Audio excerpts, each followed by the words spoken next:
When I was a young man, I was taking this SkyTrain here, and this wasn't a parking lot at that time. It's just a construction site.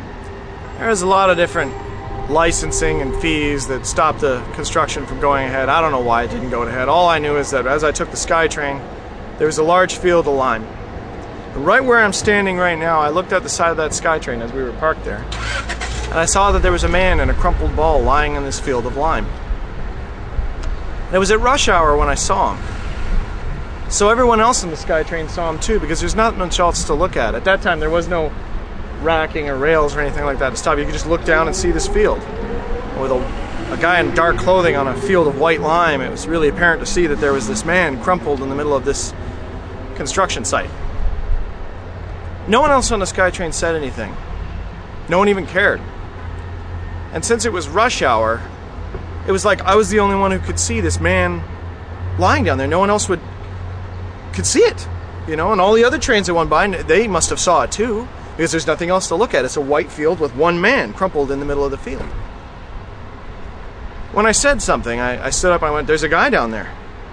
Everybody looked at me, and they gave me that kind of look you'd probably get from parents when you told their 4-year-old there's no such thing as Santa Claus. That was the same kind of hateful look that they gave me when I pointed to the guy down there lying in the lime.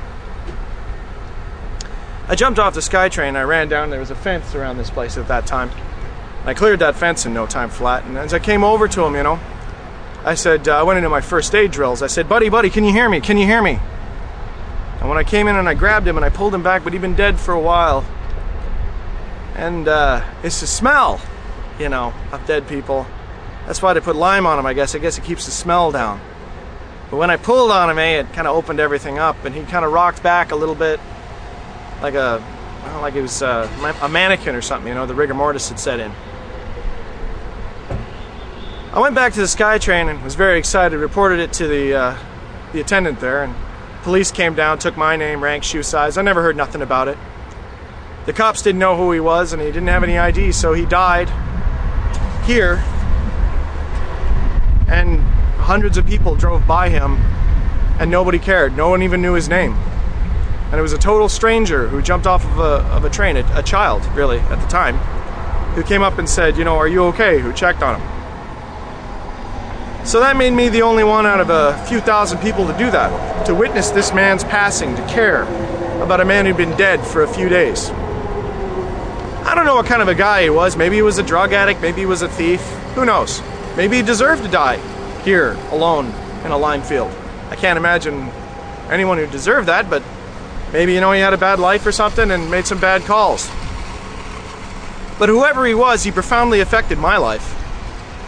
Because as of that moment, I made the decision that I was never gonna die and be forgotten in some field somewhere, while hundreds of people walked by and nobody even cared. And that's a choice. All you gotta do is act. All you gotta do is do something and make sure that they'll mark your passing. That's all you gotta do. So, if I could be anything, I'd like to be a monument for those people who get forgotten and fall by the wayside. Because that man who died here, he changed my life. My name's Sean Kennedy, and I am the fucking man.